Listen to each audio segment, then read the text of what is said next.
public to have advance notice of and to attend the meetings of public bodies at which any business affecting their interests is discussed or acted upon. In accordance with the provisions of this act, the Belvidere Board of Education has caused notice of this meeting to be published by having a date, time, and place thereof posted with the Star Ledger and Express Times and submitted to the town clerk of the town of Belvidere on January 16, 2022. The meeting will be live streamed at www.belvideresd.org.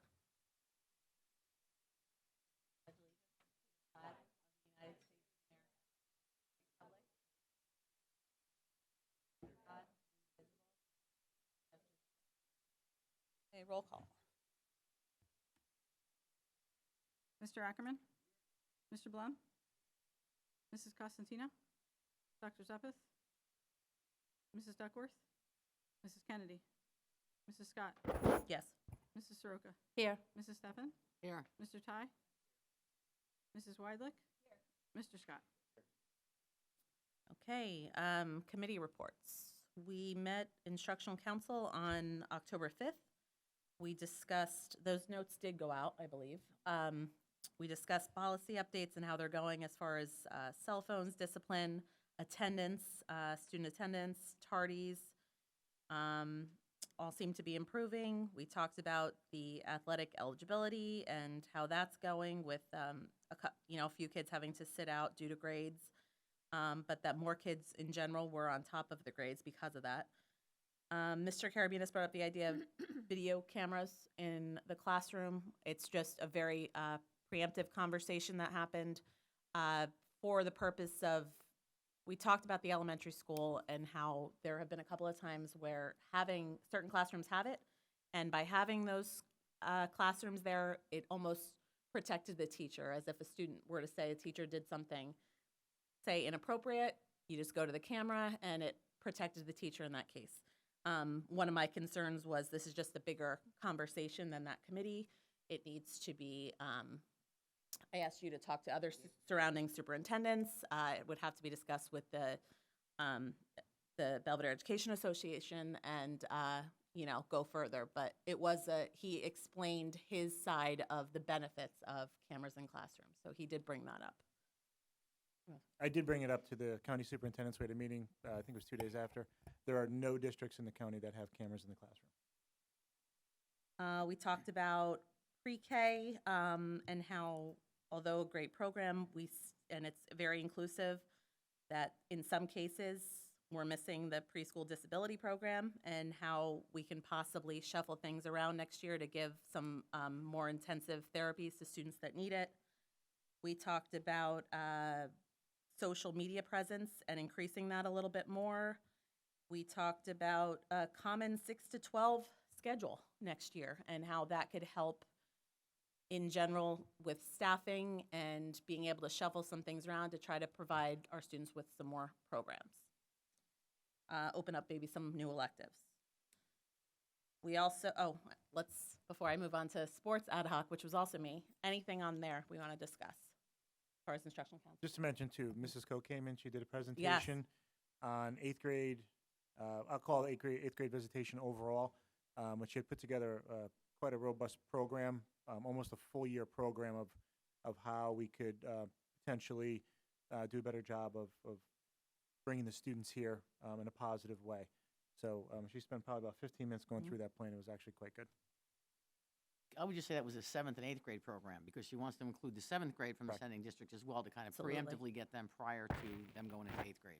Yeah, absolutely. Thank you. We even talked about at next year's back to school night, like the freshman teachers opening it up to just 8th grade parents too, just so they can come and like kind of choose. Don't follow their child. They won't have a child schedule yet, but just kind of see what's here. Try to sell ourselves a little bit more early on.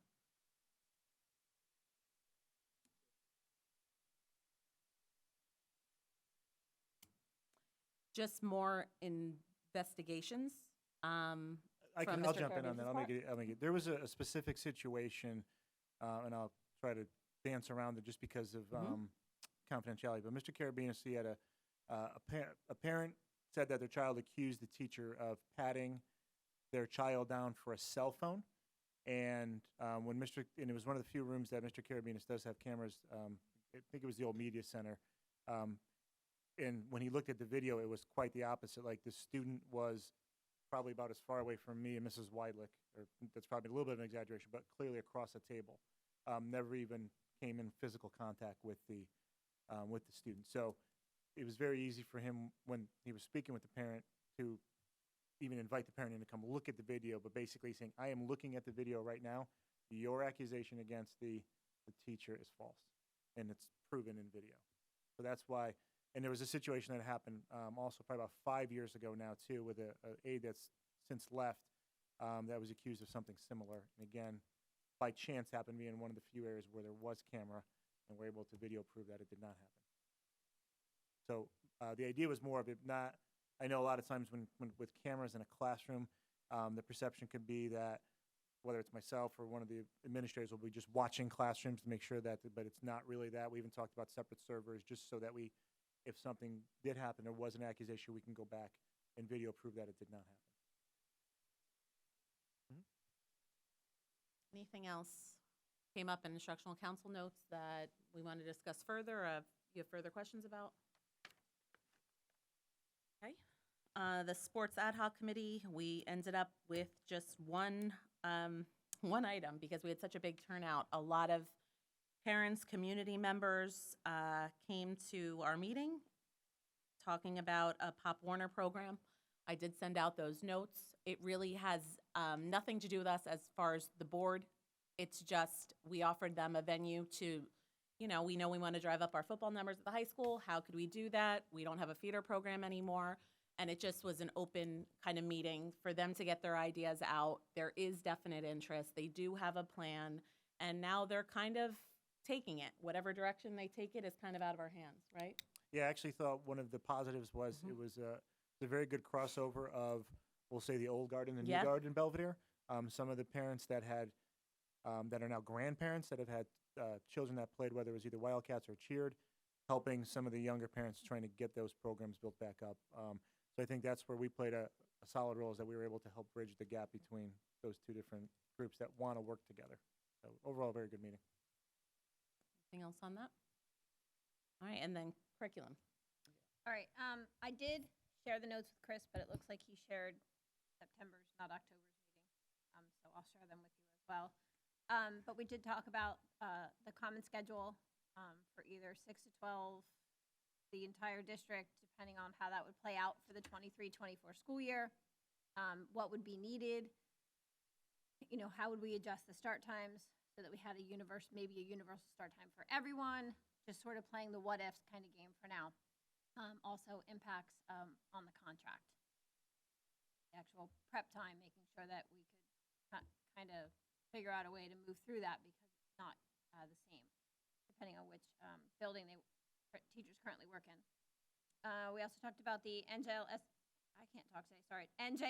scores, and just that the state in general, their comments were, well, if your scores weren't as good as before, kind of don't worry about it. And they really were very vague about a lot of things when it came to how to present your scores. It's been so long since we've had them. But areas of strength, and Chris is going to have it in the presentation. The kids that were high stayed high, which is a positive. But the kids in the middle, that bubble group that people talk about, sort of went back a little bit. So that's really where we're going to have to focus some instructional time, or where we can make some improvements. We also talked about time lost, academic loss due to the pandemic, sort of an alter shift for RTI, and kind of looking at scores so that more specifics are being addressed, instead of just saying their math is low. Well, specifically what skills in math are low. Looking at things like that.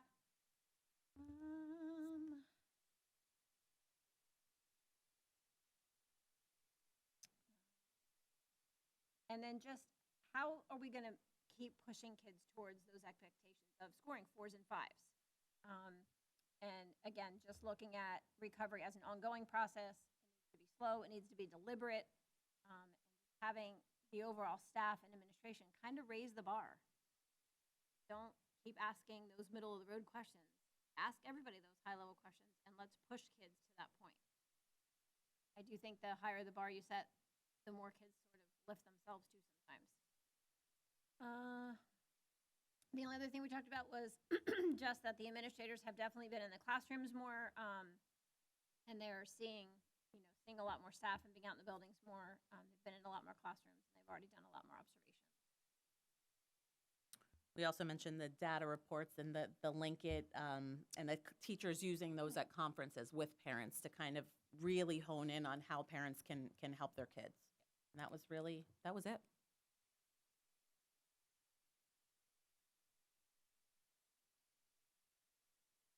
So right now we have, I think we have about 4 different schedules, really, when you go from pre-K to 12. So the high school sits on one schedule, so it's obviously it's the rotating block, drop block. 6 through 8 has more of a traditional 42-minute period block of class time. So we've been talking about the idea of 6 to 12 all being on the same time frame. So starting at the same time, ending at the same time, have those exact same amount of periods.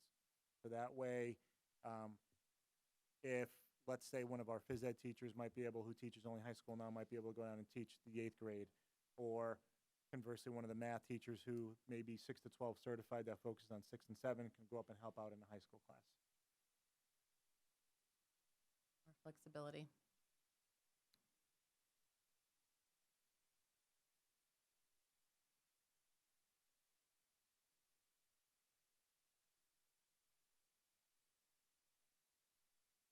That's exactly what I said. Really looking at that specific skill that those children are missing instead of saying these kids are low in math. Well, what specific skills are they looking for so that through the RTI program, those teachers will be focusing on those specific skills that those children are missing, as opposed to just a general approach.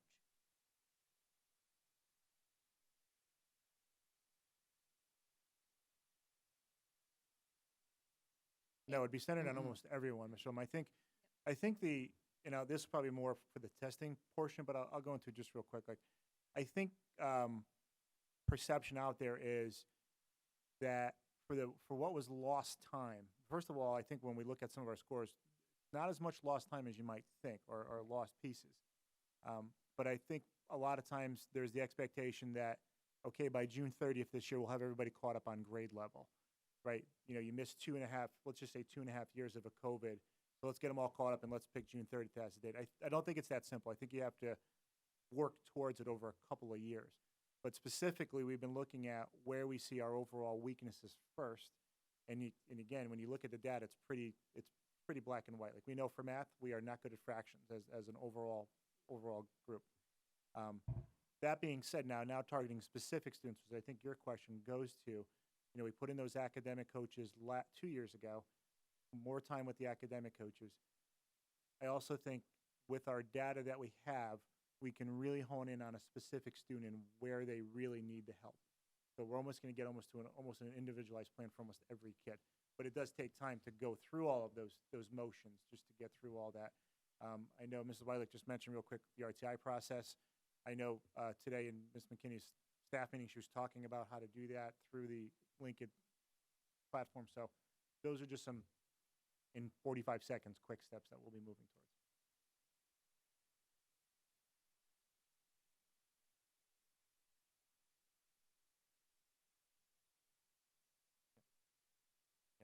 I think we all agree with you, and I think we've been working over the last couple of weeks as we've been looking through the data to hone in on exactly how to do that for all, not just, but even for the top performing students who may be just a touch behind where they would normally be, but making sure that they also are able, push forward too. And I think other than the academic piece, I mean, the cracking down on discipline, the removing the cell phones, all those things are playing a role. We're all moving in that direction. So although they may seem like side topics, they all tie together with academic rigor and performance. Any other? Also being a parent of a senior that's here, and you're going through and you're saying it's going to take several years. My concern are the seniors going into college that don't have several years. How can we address that, and what can we do? It's interesting, and again, you guys are stealing my thunder from my big presentation, but maybe I don't have to do it now. But It's actually really interesting to look at, and I will go into this a little bit more, but I've been able to probably over the course of the last week spend more time on data specific to 3 to 12 here, sorry, than I have in the last few years, just because of being pulled in different directions, and also I think because of a lot of the work that the administrative team has put into has helped me get that time. I met with Dr. McKinney this morning. I said, your data is absolutely maddening. It literally makes no sense. We look at, and you know, this is no secret, but you know, your son's group as a group, since they were in 3rd grade, whether they're Hope, White, Belvidere, or Harmony, we're always the lowest performing test takers as a group. It's unbelievable. That being said, when we show you the data tonight, we're going to show you a group that scored 120 points above the state average on SATs. And when they took the PSATs, going back almost a full year ago, they were probably about 30 or 40 points above the state average also. So and I will put words in Dr. McKinney's mouth. We think like the seniors are actually in pretty good shape. There's some things that they have to work on. I also think that the teachers that they have specifically as seniors, and I always think of Mr. Owens,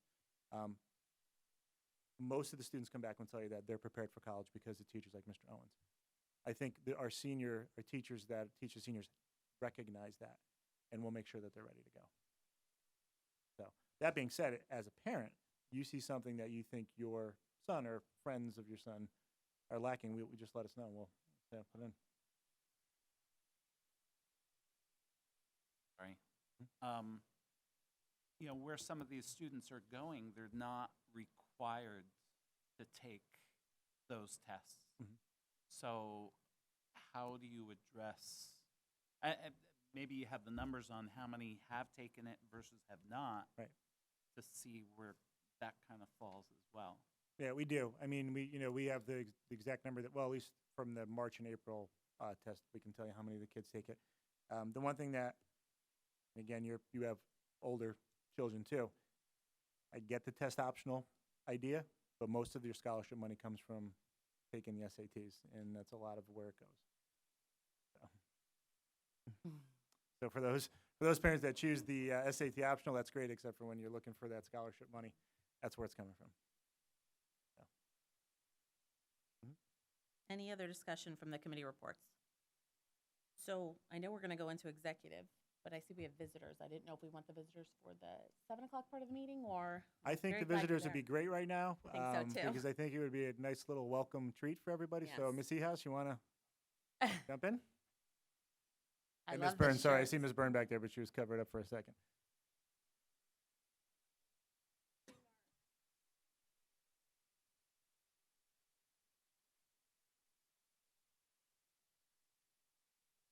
Oh, wow, pumpkin spice.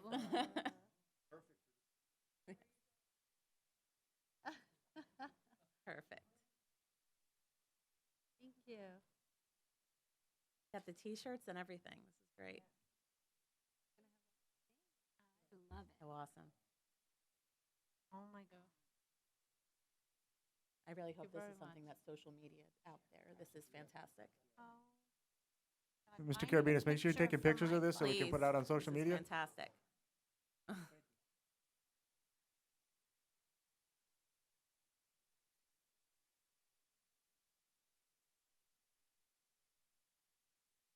This is such a great idea. With my own. I do. It's the best thing that happened to me all day.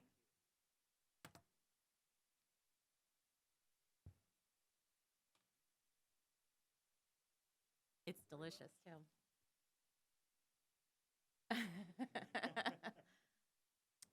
Thank you so much. Thank you, honey. I love this picture. How you doing, Anthony? This is great. Pumpkin it's spice latte with fantastic. caramel drizzle and dusting of pumpkin spice. Made with love. Brought me a treat? Thanks. Who made my coffee? You did. You did a really good job. It's delicious too. It really Thank is. you. Wow.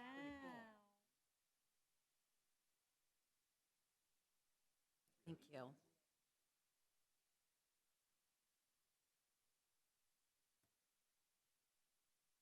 Try it. It's really good. So we have to go into exec for, we can start the meeting late? Or could we do exec at the back end? But we have to go in for personnel? Personnel, and then, okay. I think we're gonna have to, because otherwise, just for personnel. Okay.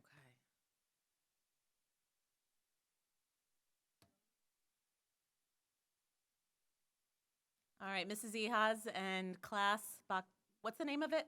Joe on the go. It is delicious, and you made our night. Now we have to go into executive session, but thank you. Feel free to come anytime. Thank you so much. Yes, for sure. Oh, I didn't know with us. I meant with Yeah. them. Pictures, send it up. Oh, that's not what I asked for. All right. Too bad. Come on up. That's what you're getting. Oh, my table is moving.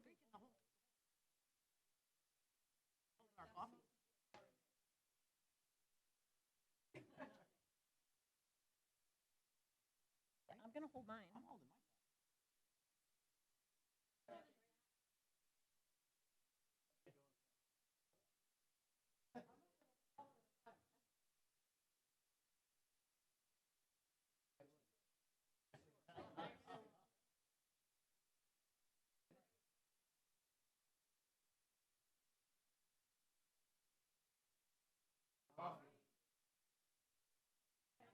All in favor? Aye. Okay. We good to go, Eric? All right. The New Jersey Public Meetings Law was enacted to ensure the right of the public to have advance notice of and to attend the meetings of public bodies at which any business affecting their interests is discussed or acted upon. In accordance with the provisions of this act, the Belvidere Board of Education has caused notice of this meeting to be published by having the date, time, and place thereof posted with the Star Ledger and Express Times and submitted to the town clerk of the town of Belvidere on January 16, 2022. The meeting will be live streamed at www.belvideresd.org. Plex.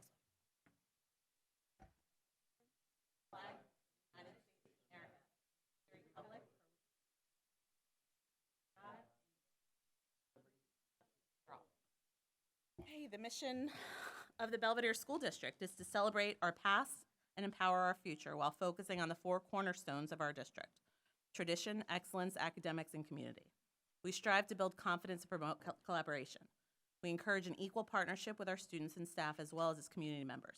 We empower everyone to develop the best versions of themselves. The Belvidere School District is committed to shaping students into global citizens who take initiative for their success and contribute to the continued excellence of the district. Our students are leaders in this discussion-making process of their education and will be prepared to excel in a 21st century society. Roll call. Mr. Ackerman. Mr. Blum. Mrs. Costantino. Dr. Zuppeth. Mrs. Duckworth. Mrs. Kennedy. Mrs. Scott. Here. Mrs. Soroka. Here. Mrs. Steffen. Here. Mr. Ty. Mrs. Weidlich. Mr. Scott. Okay. Any public participation?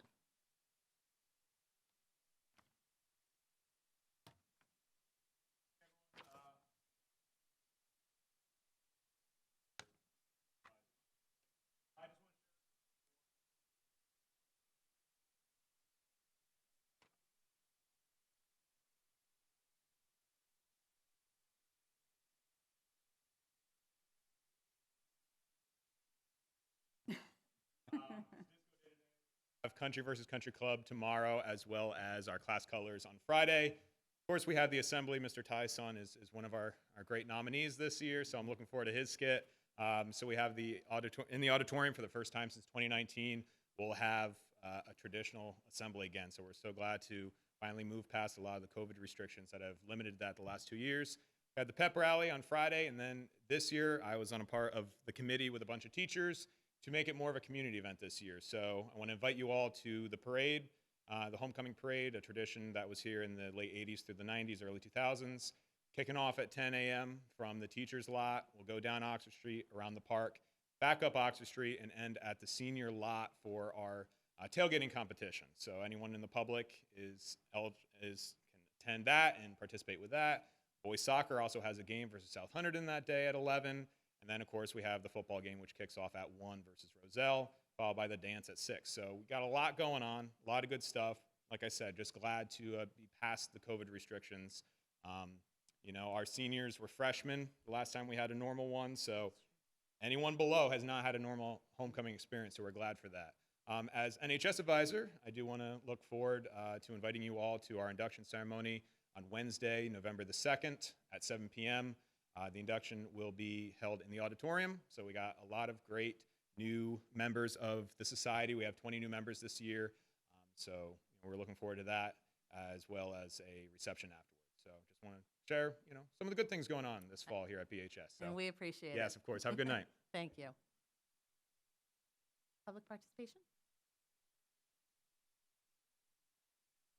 Good evening. Christopher Jones, Washington Township Chief of Police.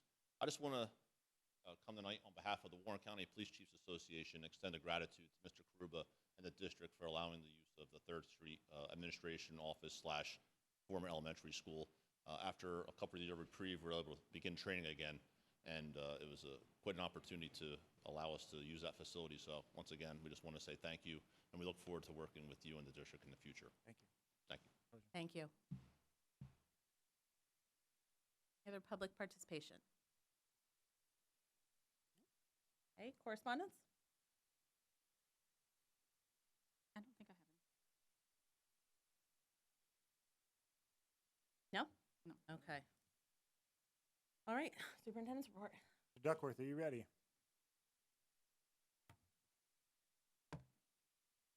I think you set the mic up for me, nice and short. Anyway, Matt Duckworth, for those of you who don't know me, agriculture teacher here at Belvidere, FFA advisor as well. Mr. Kruba asked me to come and speak a little bit about the grant that we received last year and implemented into this year. Our ag department received a $3,660 grant from the New Jersey Office of Food, Agriculture, and Natural Resources Education, which is really New Jersey FFA. Heard of that before. And what it was for is a program improvement grant, which essentially anything that we thought we could improve upon our students' education was fair game. So pretty wide open. Historically, our programs always tried to been on the forefront of technology, trying to do things better and improve the experience for the students. We were actually one of the first ones to have computers way back when, if you can believe that. So we've been trying to do that. As I've taken over the position, I'm hoping to continue to do these types of things. We applied for the grant to update our landscape design class. We were able to purchase 17 new landscape drafting boards for our hand-drawn to scale drawings, as well as a new pro landscape design software for about $3,000, which allows all the landscape students to be able to use a CAD system, an online web-based system that really is the new forefront, the new technology that is being used in the field. And that's what we were really looking for with this grant, was to update and to be able to do what the students would be doing in the field, right, in the industry itself. This landscape design software has been used for 30 plus years, and with landscaping being a major facet still in right around here in Warren County, as well as the state of New Jersey, we want to keep the program going and make it as relevant and as improved as we can. So that was the grant. Was very happy that we were able to receive that money. Unfortunately, this year, with some budget constraints, they had to move some money around at the state. They're not offering it again this year, but hopefully the following year we'll be able to reapply again and hopefully bring some more money and more resources to the students. So thank you for your time. Excellent. Thank you for your initiative on attaining the grant to begin with. That's fantastic. Before we get into our testing presentation, I just want to make a couple of comments. First of all, Mr. Hoyt, thanks for coming and sharing the homecoming activities. I think it's going to be great to see some school spirit. I think walking through the halls today and Monday as I've been here, it seems like more students and staff are participating in the activities. I know the scores go out every day. It seems like the freshmen seem to be doing the best so far. I've been on them. I don't teach any of them. My kids, Yeah. So it's really good to see. I'm sad I won't be here on Saturday. I have a wedding, so I won't be in attendance. But with that, I do appreciate you, Mr. Duckworth, as well. Some of our younger students really getting involved, or teachers. I'm sorry, you guys are both students since I've been here, so getting involved and starting to carry the torch a little bit. So kudos to you. I also just want to take a minute to mention Cedar Saturday. Want to compliment Mr. Bartow for putting that all together. I was here for two of the soccer, well, both soccer games, shouldn't say two of, they ran together, and then saw a little field hockey, and just an outstanding event.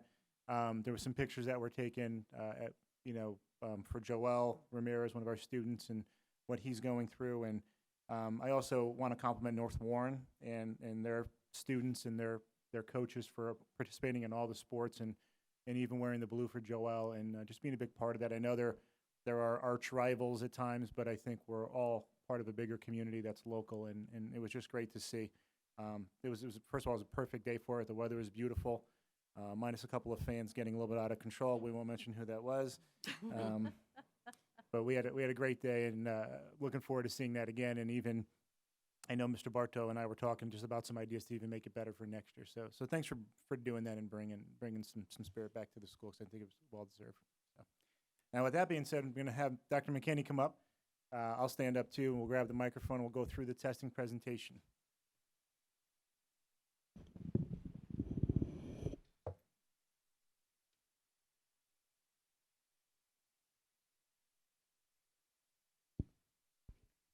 All right, good evening, everybody. So we will be doing our typical testing presentation. Try it this way. Okay. So just as a reminder, or for anybody who doesn't know, with the current federal regulations, we have to test our students in grades 3 through 8 and once in high school. They have changed that a little bit. It's not necessarily once in high school because they do take it in 9th grade. They'll take the NJSLA in 9th grade, and then they take the NJGPA in 11th grade. So it's not necessarily once, but all of the assessments are approved by the U.S. Department of Education, and then it gets filtered down to us, and then the state of New Jersey decides which testing program they're going to use. If you remember, we had many years ago HESPA, and then it went to PARC, and then NJSLA, and that's where we're at right now. So proficiency and growth measurements are used in combination with other measures to identify schools with underperforming subgroups. So that's the ton of data that we get with all of these. I can't tell you, it's hard to delve into everything and to have the time to delve into everything because they give you so much data, but it's great data to use in combination with a lot of the other things that we use here. And then under NJQSAC, we have to use state requirements, and those are a measure of our district quality as well. So just a quick overview.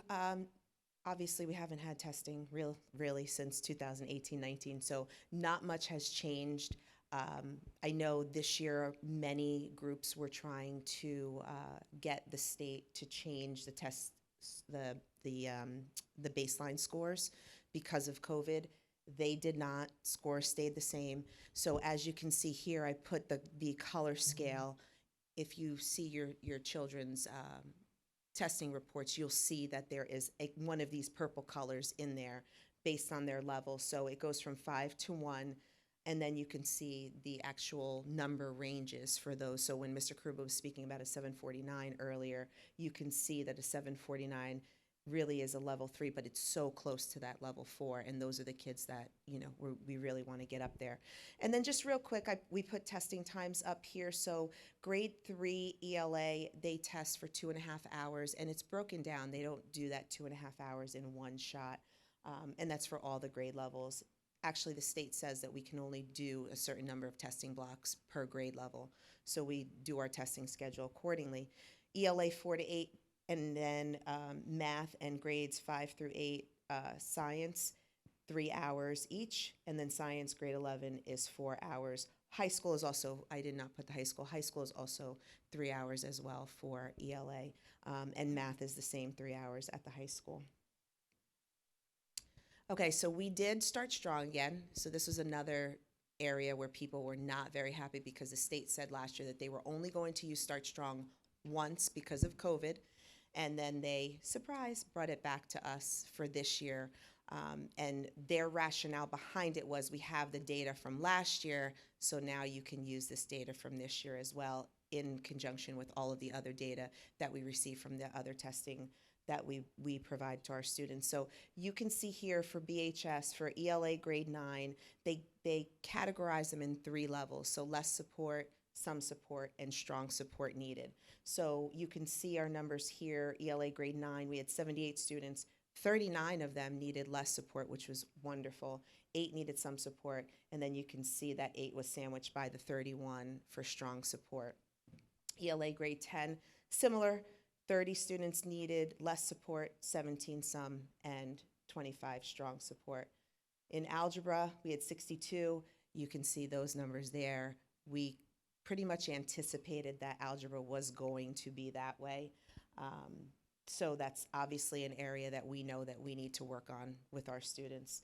Geometry, again, some support was sandwiched in between 16 for less support needed and 28 for strong. And Algebra 2 was very nice, where only 19 needed some support, 9 needed less, and 2 needed strong. And then science, we had, they usually do grade 5, 8, and 11, but with Start Strong, they do the grade above, so they did grade 9 science. 6 needed less support, 31 some, and 36 strong. And then the grade 12 students, lucky them, they had to take a science test. So we had 21 who had less support, 17 some, 55 strong. Now, when they give these students this science test, it's a little bit of everything. So now you've had kids who've had all kinds of sciences, and then you give them this test at the start of September, and they probably might not remember some of the things that they learned in 9th grade biology. So, you know, those are some things that we need to look at, especially as we prepare for the NJSLA science. Yeah. Said you anticipated that many students needing strong support. What led you to that conclusion? We knew that our students typically in Belvidere don't do well in math, so we were anticipating that the algebra scores were going to be a little lower. The other thing is we've had a lot of fluctuation within the Algebra 1 class because our Algebra 1 teacher has been out, so we've had, you know, kind of like a wave with the teachers in helping the students. So I don't want to say I anticipated, you know, the 52 needed strong, but I anticipated that more would need strong support. It's also worth mentioning too, just to, I don't have the mics, I'll talk as loud as I can. It's also worth mentioning too, that keep in mind, most of those students that are there were in 8th grade math in the full cluster. So our higher performing students are the ones that will take Algebra 1 as 8th graders. So generally our lower performing students are in that Algebra 1 class. So it's almost expected. I'll just do a little commentary too, because Jess doing a great job and I didn't want to interrupt her. But the interesting thing is when you look at some of the scores, and I said this to Dr. McKinney this morning, the high school data itself is almost maddening to look at because we're strong in certain areas, and that, you know, so strong on the SLA, and then it's the flip here. Now keep in mind, if I'm in grade 9, right, this is how I should do and how I should have done up to grade 9. The SLA scores might be flipped in grade 8 from the one they just took in the fall or in the spring. So couldn't really make a good correlation there. So I do like to just mention that. So that's with that. The science is an interesting one too, because I think Jess makes a good point. So they're doing general science questions. So depending on what track our science kids are on, they may never have not seen it because they didn't take those specific classes. If we have kids that took environmental science and didn't take physics, and now they've got 15 physics questions in front of them, it's hard for them to expect them to do well on that. So. Can I ask a question? Sorry. Hi. No, it's on. With that, looking at, if you go back to, that one. Looking at the Algebra 2 and the strong support, or the Algebra 1, well, generally all the math, can you pinpoint it to one specific grade that is there a pattern, I would say, like 1 to 2 years before they hit this specific class? Or is it a culmination of one person, one teacher? Like, can we start pinpointing, like, where I think, I don't know if you can answer that out in public, but I'm going to throw that out there. That's a great question. Okay. I would say that answers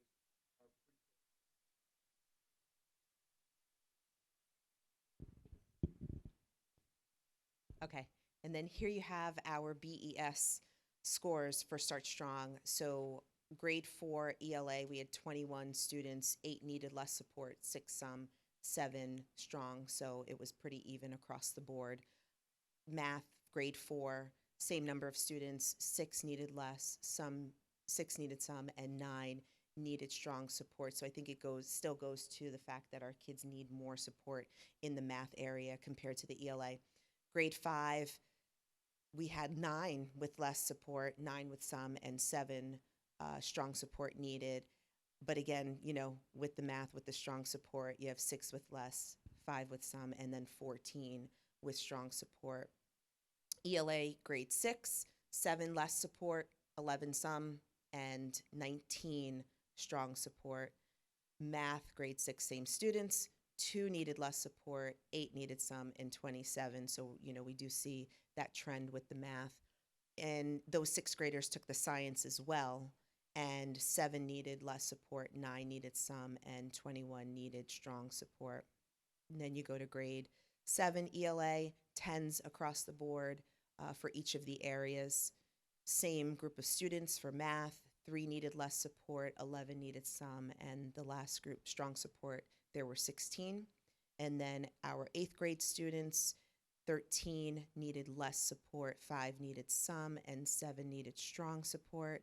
Same group of students for math, 9 for less support, 6 for some, and 10 for strong support. So again, I think we see that commonality with the math, that's definitely an area. And I know with Linkit, we've looked at those skills and we kind of have boiled it down to, we know fractions is one area where our kids need a lot of help in. So this helps us, again, this helps us in conjunction with those Linkit tests, because in those Linkit tests, we can really break those down by skills and see which skills the kids are, having difficulty and not mastering, and then focus on those skills as we help the kids break this, this issue that we have with needing more support in whatever area we may need it. Did you want to share?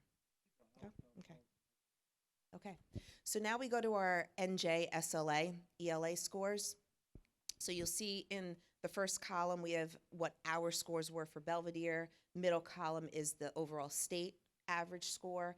And then these were our scores, last column, in 2018-19. So as you go across, it's very interesting to see, which I thought was a win for us, that we did not necessarily tank from 2018 to 2019. We may have stayed flat to a certain extent, but we definitely did not see that these kids were not as proficient as maybe some of us would have thought because of COVID and, the talk about learning loss.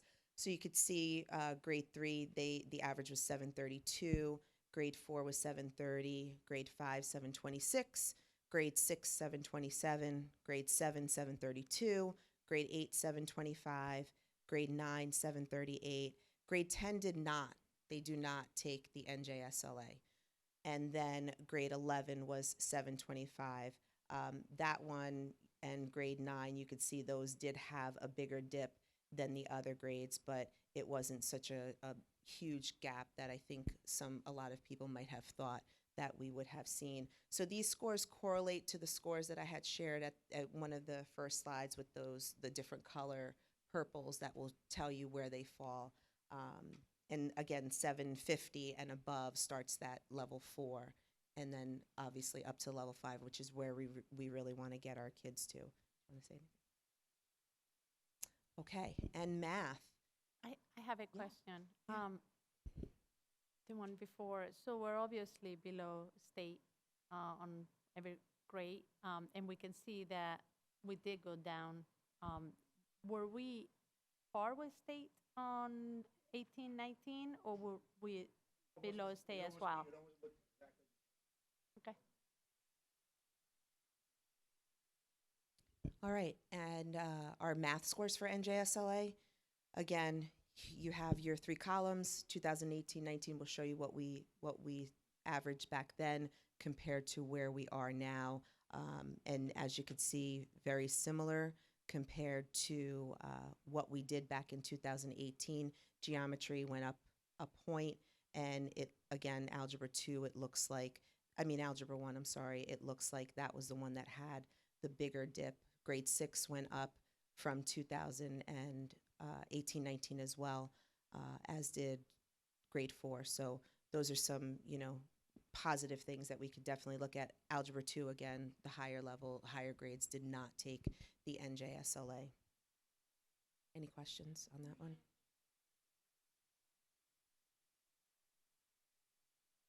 Relatively, yeah, relatively. Wasn't much.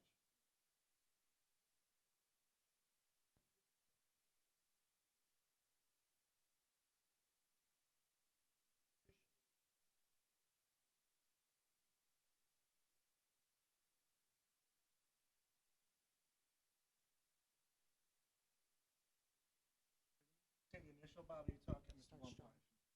Are you talking about those Start Strong, that Start Strong data? Yeah, so that's kind of where I said, trying to make rhyme or reason of it right now. I've spent 3 weeks in 2 districts trying to make rhyme or reason. It wasn't really, there is no true correlation. The interesting thing is, I'll take the microphone. The interesting thing is, when we look at some of the scores, it seems that the students did better in math at the end of last year and did better in ELA at the beginning of this year. So again, third grader going into fourth grader, I did better in math as a third grader, what I learned that whole year. And as a fourth grader, I'm doing better in ELA. Is it test fatigue? Is it the students are more fresh? When you look at what they have to read and go through as a third or fourth grader, it's challenging. It's, I look at it as, and we don't have the Start Strong questions yet. We usually get those probably about a month out. The actual length of what the third grader is reading and answering questions on is almost exactly the same as what an eighth grader is. So you start to really look at, so maybe it is, hey, when I take the test in the middle of September, a little more fresh, I've had a summer off, I can read and process that, where math has built up through the whole year. And so when I take that test in May, I do better than I would do it in September. So to make those correlations are hard to make right now, and I've been spending time on that. And then when you further, which we don't have on here, we talk about what the Linkit data shows. And again, now we've done Linkit now for 2 years. The Linkit data actually, when we looked at it in that Form C, now I'll just kind of filibuster a little bit, and I didn't mean to jump in yet, but what we saw on Form C is almost exactly what we got, with the exception of the students that were on the bubble. So in here, you have the 5 that's just put out, 1 through 5, but in Linkit, they give you 1 through 6, and you have a group that sits like right in the middle. Our kids that were in the middle all went to the 3s. They didn't move up to the 4s. So when we talked about, we have to really take a look at the students that are sitting in the middle, and when I stopped in on the high school faculty meeting, I mentioned that, we have to look at where their deficiencies are. The other interesting piece of this is, and again, I've talked about how we've been in the classrooms more early. I was in an Algebra 1 classroom 2 weeks into school, and I was watching a student work on a relatively simple problem, and right at the last second decided instead of adding to multiply, which obviously completely changes the answer. So now when I was speaking with the teacher afterwards, I said, how often does that happen? Happens a lot. Now think of the pressure of taking a standardized test on a computer and how simple it is to make that one mistake. So a lot of times I don't believe it's always just lack of content knowledge. It's lack of whether it's confidence in taking a test or whether it's the ability to do it on a computer. That goes back to the conversation about supports needed, and that's something we've talked a lot about too. Supports needed doesn't mean all academics, right? It doesn't mean we need to make sure that Mrs. Scott can do algebra. If that student's not behaving in class, it needs that emotional support. We have to get that in there. Or if I can't pay attention in class because the student's not behaving, what supports do I need? So it becomes more of an overall arching picture. It was a long answer to a relatively simple question. Go ahead, Doug. My point is probably maybe on the bigger picture, and maybe I'm off base, I don't know. But with the data, do you share or do you break that data down also by districts at all? Or I'm talking about the high school, okay, because K through 8 is here. The high school, do you break that down by districts at all? Like Hope, White? Okay. And if I remember correctly, there is a curriculum writer, and that expense is shared by all 3 districts? All 4, yes. Or all 4? Mhm. Okay. Have you, because a base is very important, have you gone through with the other districts on how the other districts are doing with their math, English, science, and looked at all of that and kind of compare, contrast, because maybe there's something different that another district is doing that they're not doing here. Just kind of more or less a collaboration of an effort, because it you may be able to help, you may be able to find something to gain from all of this, because we're all, sounds cliche now, it's really we're all in this together, right? So I think we stand to benefit as a district and a group to really look at that data and have more I don't know how much they collaborate, like from Hope, White, here, the teachers collaborate together. I don't know, that's something to think about, but I'm sorry, I just keep thinking about that, while you're talking, and I'm thinking, maybe. So I don't know if that goes on. So Maybe it's a great question. So and we actually talked about that a little bit in curriculum whenever we met, last 2 weeks, whatever ago it was, because it's hard at times not to put the Harmony hat on, but I put the Harmony hat on, and I think the question was, well, how are the Harmony scores? Harmony scores are actually good, I think, in more than half of the spots we were above state average, and in a couple we were well above state average. So the conversation was exactly that. What are you doing in Harmony that we're not doing in Belvidere? And it's easy to ask me that, because I'm the CSA in both districts. So there's a couple of quick, easy answers. Number one, we have, with the exception of 4th and 5th grade, we have class sizes of 10 or 12. So you're starting right there. You're in Hope, same thing, right? So that was part of the conversation. But the other piece of it is that in using the COVID excuse just a little bit, that curriculum piece definitely got lost, that common discussion, because we weren't comfortable coming into each other's rooms and things like that. The other part of that is that it's always been hard to get somebody to take that position. So, and again, you've been in Hope all your life. That used to be the Hope principal's job, right? That was part of their stipend. They got the money to do that. That changed.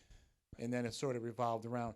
I met with Mr. Newman and Mr. Thompson about 10 days ago to start discussing exactly your point.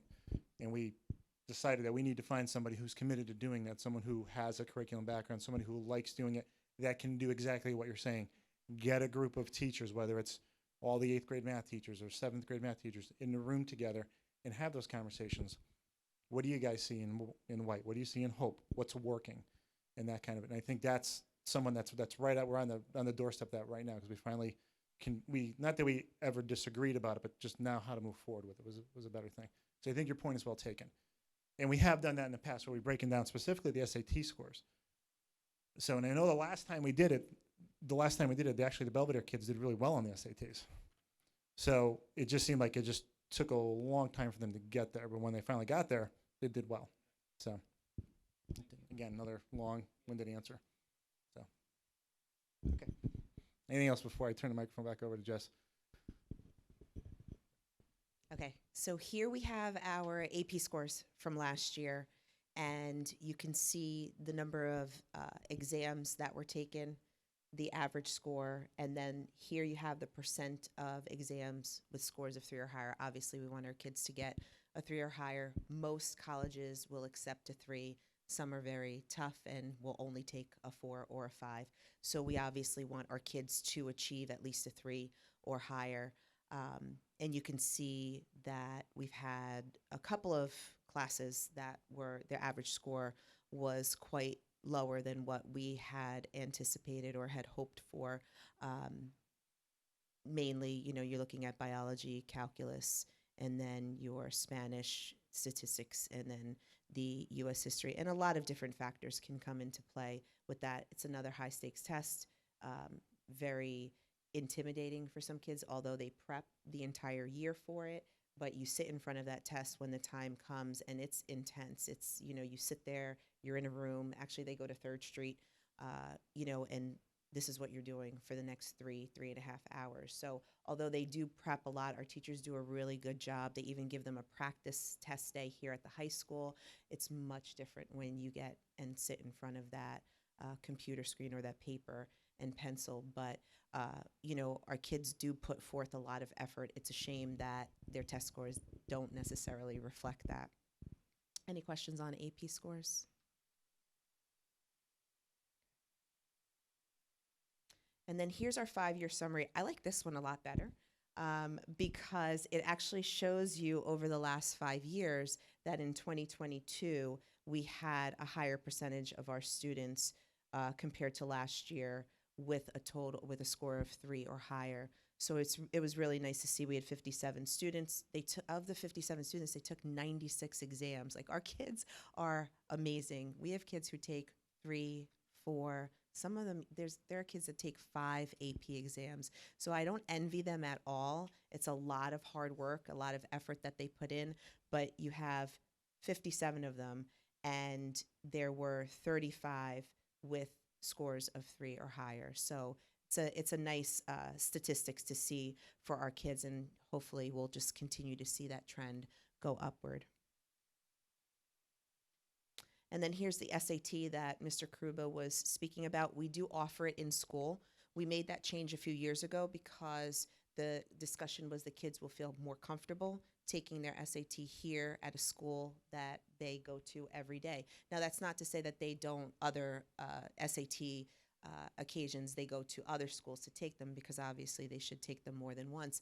But the discussion was, let's give it here, let our kids feel comfortable, and let's see how they do. And I think it fared very, very well for our students last year. As you can see, we had 54 students take it, and the total score was 1037. The state score was 909, and the total group, so in everywhere that they offer the AP exam, the SAT, I'm sorry, the average score was 959. So it's definitely a tribute to the hard work that our kids put forth, and did very well on their SAT scores. So again, hopefully that's a trend that we'll continue to see go upward. Any questions on that one? And then here are the PSAT scores. So we do give our 10th graders the PSAT to help them practice for the real PSAT when it comes junior year. And so as you can see, for the 10th graders in Belvidere, they did score a mean total, so of both the English reading and writing and the math scores of 884. Mean reading and writing score was 454, and math was 430, so those two make that 884. We had a total of 76 students that took it, and 20% met both benchmarks, 61 met the English reading writing, and 22 met the math benchmark. Now compare that to our 11th grade students who took the PSAT last year.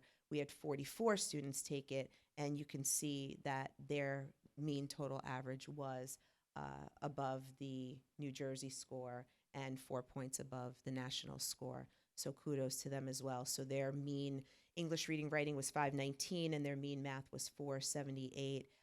And then toward the bottom, you can see 32% met both benchmarks, 82%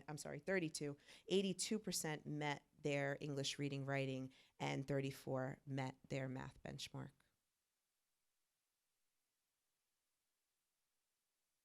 Okay, so this year we have added a couple of social science electives, and Mr. Hoyt teaches them.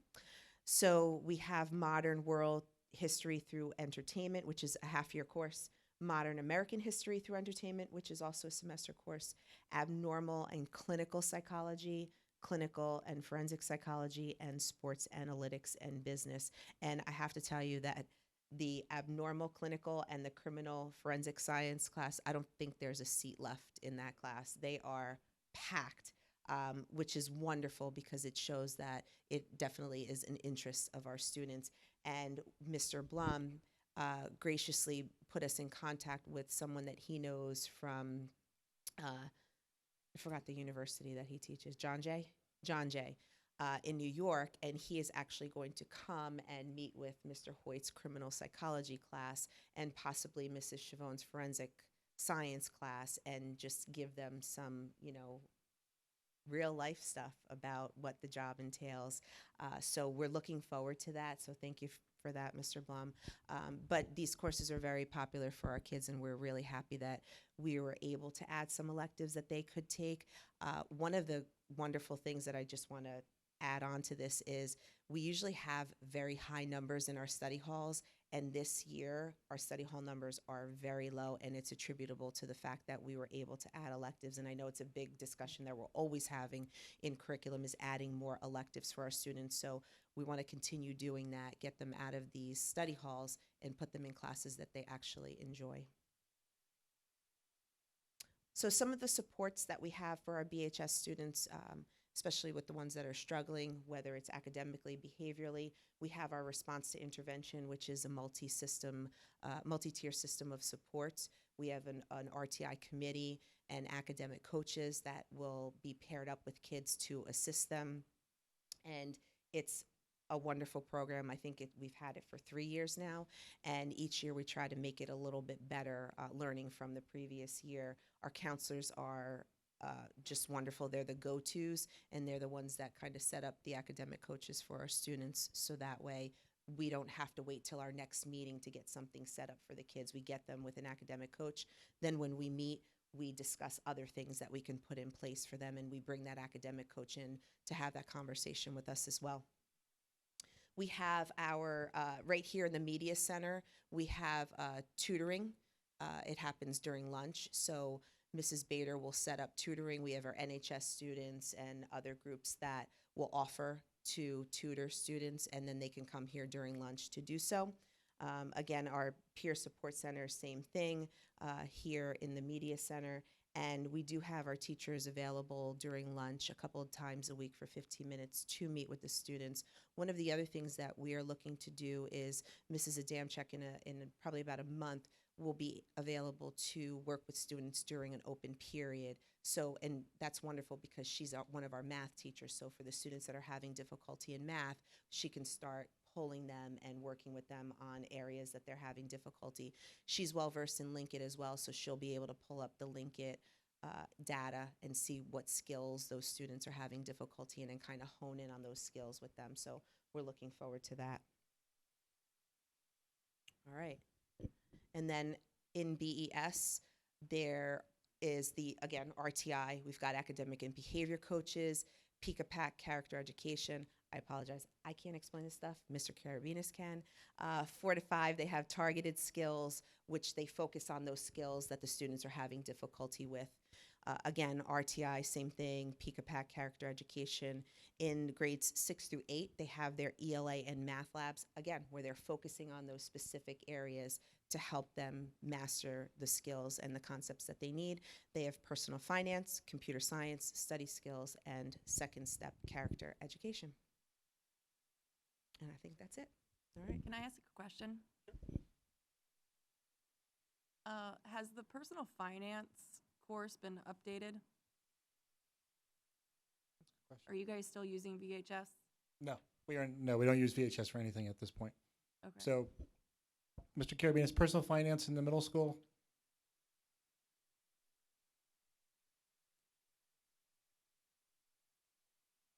So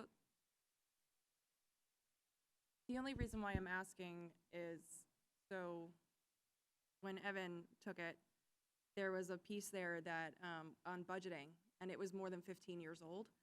I don't think any of us have ever seen rent for $500 in the last 15 years, so I'm just curious if that was ever updated. We'll take a look at that. We'll take a look and see that. Yeah.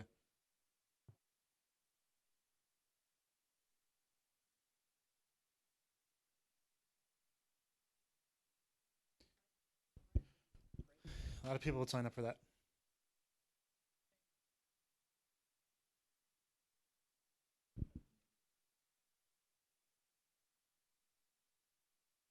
regarding students and study habits and how they study. Everyone studies differently, but I think a little help in some instruction or setting them up how to study. Index cards, flashcards. Go home, you sit at a desk, not doing your homework in front of the TV. Stuff like that just is, I think some of that too may help in this situation. And I'm just throwing it out there, so I'm just. I think they cover a lot of that in freshman Yeah. seminar. Okay. It is a topic right. covered. I think it goes to, it's definitely personal preference, right? Father of 3 kids. Yeah. There's never been a no card in our house. And I had one, my daughter would sit at the table every night and do her homework. I don't know that my middle child, who's in college right now, had ever did 1 second of homework. And the little one, who's 16, sits in his room, and that's fine. It's actually interesting, though, because you brought up a couple of good points, which I'm going to kind of talk to you. Going back to one of your earlier comments, I do think when it comes specifically to math, we have to focus on our foundation, right? And I think that while our scores, when we look at them in the younger grades, aren't awful, I think we're missing some pieces. So it's like you build a house and the foundation's crack as soon as you build it. Guess what? By the time you put the roof on, it's probably going to crumble. So we've been going back and looking at that, and I think with Mr. Karabinas, we've been talking to the teachers about those skills, and it's not starting at 3rd grade because that's when they're tested. It's starting in kindergarten when they start to really learn those skills, and how do we not only get the kids to understand them, but they get the parents to understand them too. So the second thing comes to the study piece, and I know one of the board members, and I'm sure Mrs. Kennedy doesn't mind when I throw out one of her really good suggestions, but it was kind of up here. It's interesting because when you sent that email a couple weeks ago about students helping students study and doing that, it reminded me of doing some research last year, and I'm going to kind of go off topic, and I know everybody wants to go home. It's past 8 o'clock, but we're here, so why not? They did, about 3 years ago, they did a study at Stanford because, obviously Stanford's a high-performing institute, and they focused on the Asian students at Stanford, and they said, why do the Asian students tend to do better than their counterparts, whether they're American or whatever?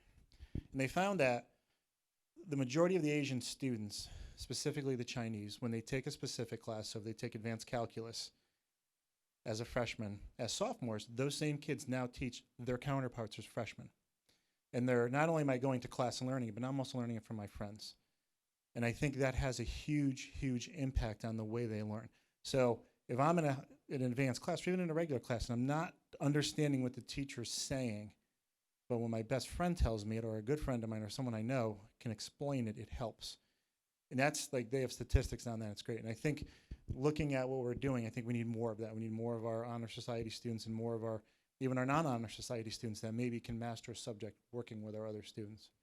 And the second thing, going back to, I was at a workshop pre-COVID, but right before COVID hit, and we had a professor from Notre Dame, and he was talking about literacy. And he said, listen, at the end of the day, if I talk to a parent who has a child in kindergarten, and I said, if you teach your son or daughter, or you have them out there every day, they shoot 100 free throws. By the time they get to senior year of high school, they will absolutely get a free ride to Duke. Would you do it? There's no parent that's going to say no to that, right? But if you said, if I had your student read 10 pages in a book every day from kindergarten till they're in high school, that they would get close to 1,600 in their SATs, would you do it? Parents have to help too, right? So it goes back to what the priorities tend to be. How many times do we hear, can't make it, I got sports, right? And I'm guilty. Again, I got 3 kids, play a ton of sports, athletics. But it goes back to being helping, getting some focus. But we talk about with the skills, making sure the parents can understand what those skills mean. Most of us don't even look at the standards and have to really read them, but you know what adding, subtraction, and fractions is. So we're going to get back to working. I think with the Linkit that we now have been able to use and the data that we're going to be sharing, and the parents have access, you can look at 3 years worth of test scores. You can look at your grades. You can look at the Acadians or the Dibbles that we do. But the question is, do parents understand how to read all of that and understand it? And that's something we're working on. We were talking about that this afternoon. How do we help parents understand it? I also think with what the football team has done this year with their own support system is a great thing. Mhm. And I think think it's something to even just expand on. I loved it. You know, as a son with with a soccer student, I kind of wish the soccer kids did that. It keeps them playing, keeps them on the field. So I think it's a great thing, and I would hope you encourage it, and they'll benefit from it. As you said, they hear it from a peer. They're more apt to remember it and grow from it. Yeah, and you can learn a lot from that too. And Yeah. I refer to my son who's a sophomore at St. Joe's, and he runs on the track team. He has mandatory study hall. Academics come first. So, and I'm proud to say he's on the dean's list, and he was in A10 academic all-star, which is great. But I'm pretty sure if he wasn't sitting in study hall for 5 hours a week, his grades wouldn't have been that. They would be good, but not probably at that level. So. Any other questions? Sure. Through all this testing and through all this analysis from the state test and link it and everything you guys put together, are there specific grade levels where you've seen the biggest hit since COVID? Like, is there, whether it be second graders or fourth, like, is there certain areas where, because they would hit these benchmarks, like we talked about it in curriculum a little bit, like the class that you would normally teach time in, that's that little tiny pocket that they're missing? Have you found any pockets? Like, I know we were talking about seniors and are they ready to go, but how is our elementary schools fared? Like, is there pockets where they should be hitting a certain reading point where they've really lost out due to? Yeah, I think the pocket, this is something Mr. Kirby and I have not really talked about. I think the pocket exists at 4th and 5th grade. And if you look at the kids that were in 4th and 5th grade, they were 1st or 2nd grade when COVID hit. So they missed part of 1st or 2nd, a lot of 3rd, a lot of 4th, or do it down. And that's where we see that it's catching up. And that's where I think, going back to Mr. Blum's question, pre-meeting, the kids that we see that are falling behind, how do we have to work with them? That's where we see it. So, and that's not an indication of any, I think that's just because of their grade, their age level and the maturity level of how it affected them. And I'm going to agree with Mr. Kruba. It's not just indicative of Belvidere Elementary School. Been doing the same thing in my job. That seems to be across the board. Those kids that missed and everybody kind of slowed down instruction. You didn't have a choice when you were teaching virtually from your living room in your pajamas, where some kids logged on, some kids didn't. You were slowing down your curriculum. You didn't have a choice. You didn't get to those units at the end of the year. And for those kids, I heard fractions. Those are the units that come at the end of the school year. Fractions, decimals. So that's what kids are missing. And it's from every grade, that chunk at the end got left behind. That chunk at the end got left behind. And now we're, oh crap, they don't have those skills. So you can't start here. You got to come back down here and pick up what they didn't get in 1st grade, 2nd grade, 3rd grade, even though they're a 4th grader.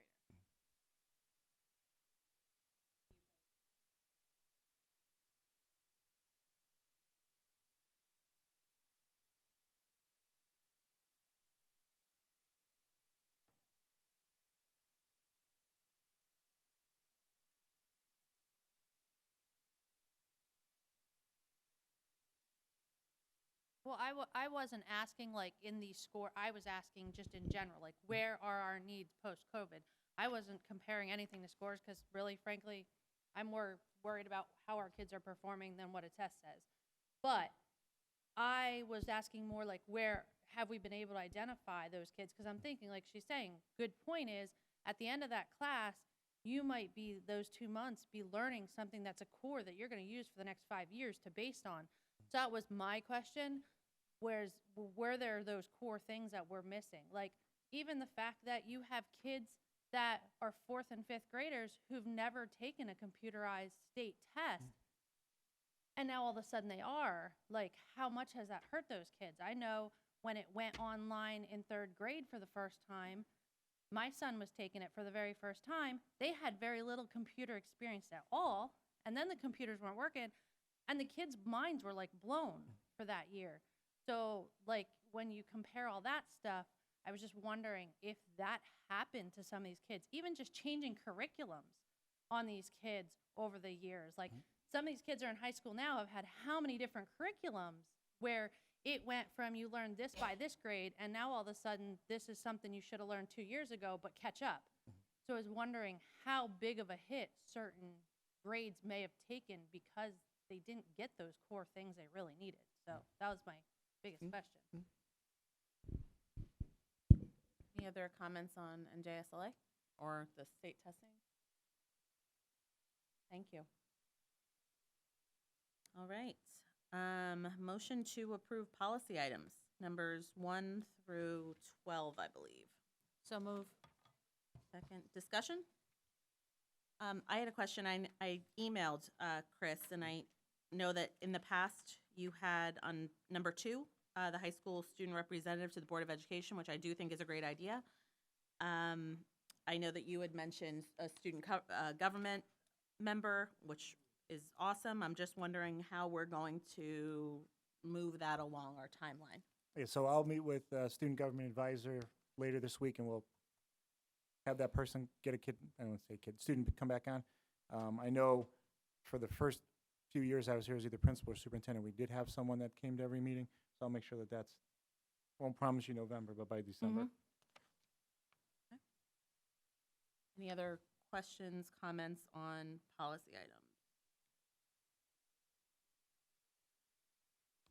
All right, all in favor? Aye. Aye. Any noes? Abstentions? Okay. Moving to personnel. A motion to approve personnel items numbers 13 to 23. 19A and B were sidebars. Motion. Discussion.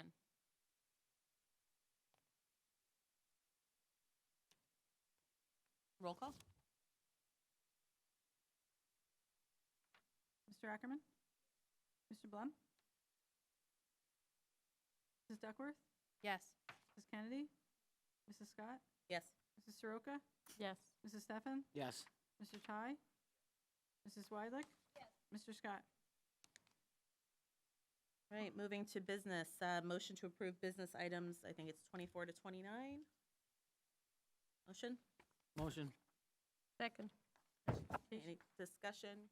Education? Did I skip? Yeah. I just want to, it's, like I said, I like the 8 o'clock mark. I'm past it. All right. All right, going back to education. Motion to open the education section, approve items 20 to 23. Three. Sorry, missed the whole page. Motion. Second? Discussion? All right, all in favor? Aye. Noes? Abstentions? All right, now moving to business. 24 to 29. Motion? Motion. Discussion? All right, all in favor? Aye. Aye. Noes? Abstentions? All right, continuing business.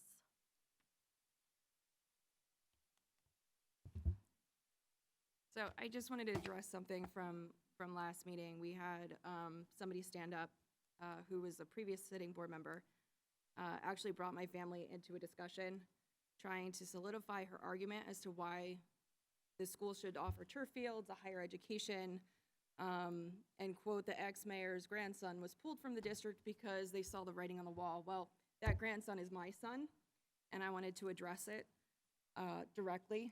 I don't have to do this. I don't owe any single one of you or the community an explanation as to why I chose what we did. But choosing what school and what type of education you want your kids to receive is a very personal preference. Some believe that this district is bee's knees. They wouldn't change a thing. And some people want more for their kids. You know, what's important to one person, one family, not necessarily important to the next. Again, education isn't a one-size-fits-all. What I do find fascinating, though, is that this other board member, there's been other board members who don't have children that go here, have sent their kids to other districts, outside, private schools, things like that. So unfortunately, that person's not here tonight.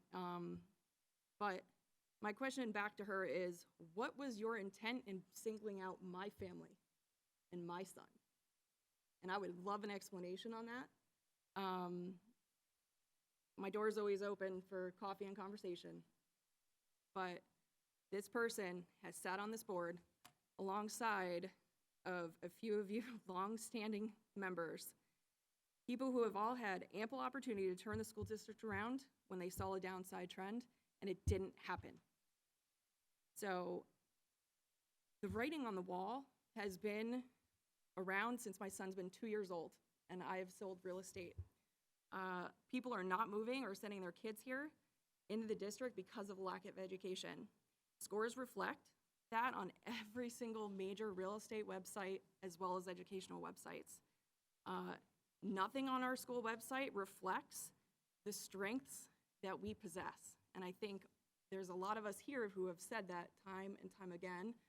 Show our strengths. What are we good at? That's nowhere to be found. I did have 3 pages. My son tried to tell me to keep it short and simple, so I'm narrowing this down.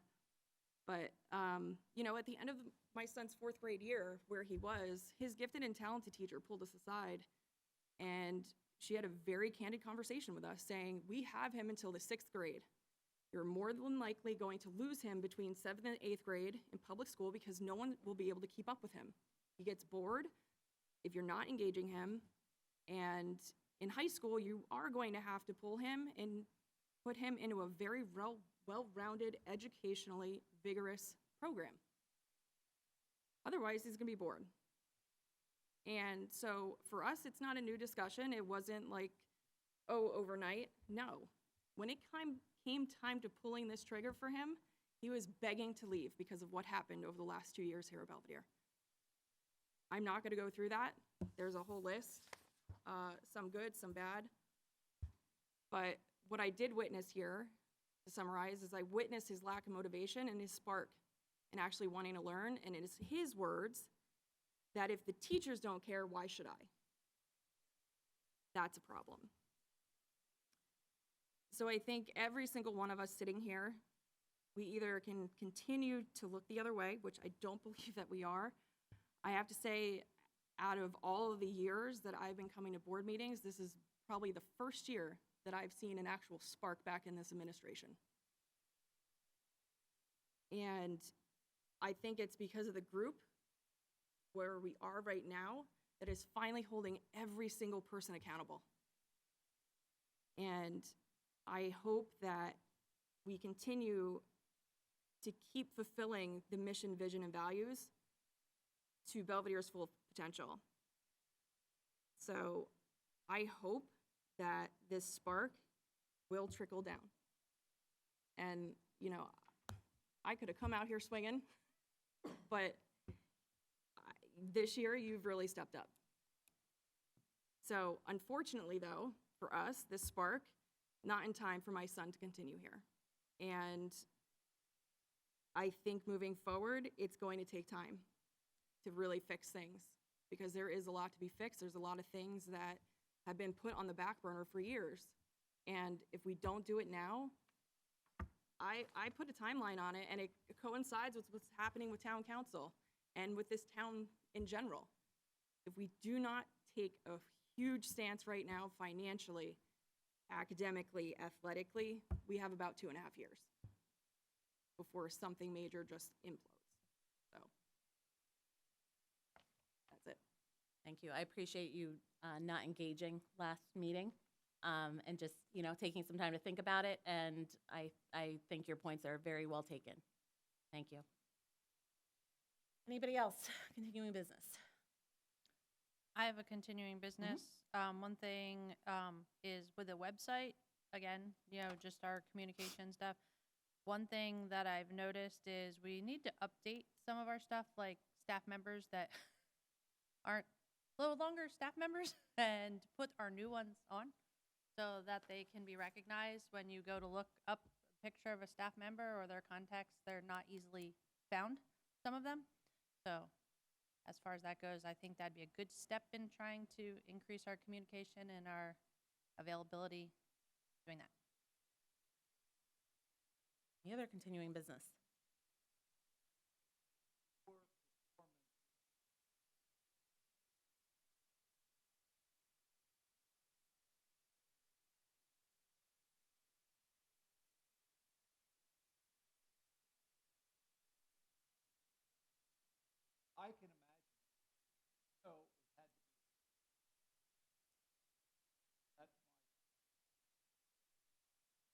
was. It was difficult for teachers, you know, it was difficult for students, it was difficult for parents across the board. No, I don't think anybody's arguing that point.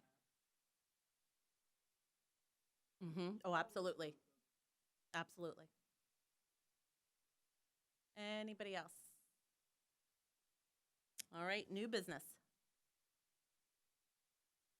Any new business? I have one thing for new business.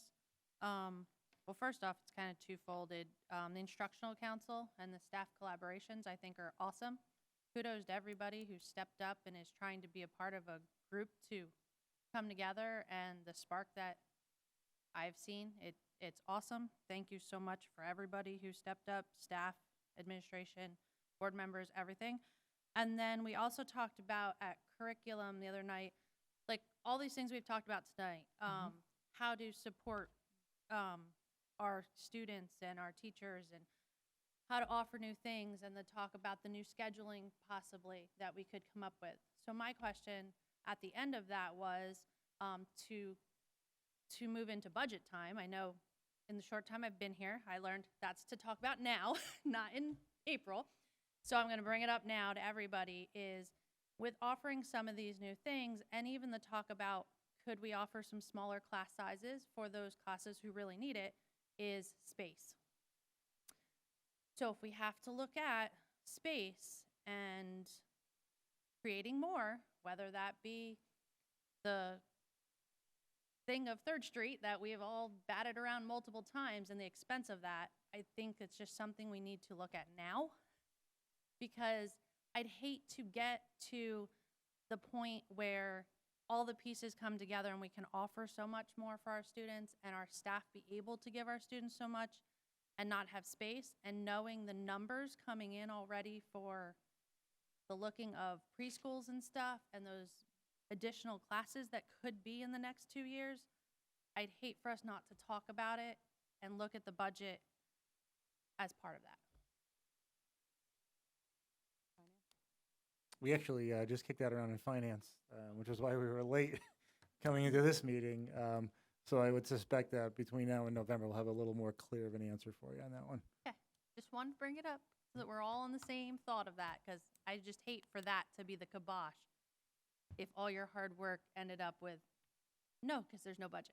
Yeah. I think we're, and again, I'll speak for the committee if they're okay with that. I think we're very conscious of that. It was, well, we met with St. Luke's first, but then for the last almost half hour, that's what we were pretty much focused on. So. Any other new business? All right, any other public participation? Okay.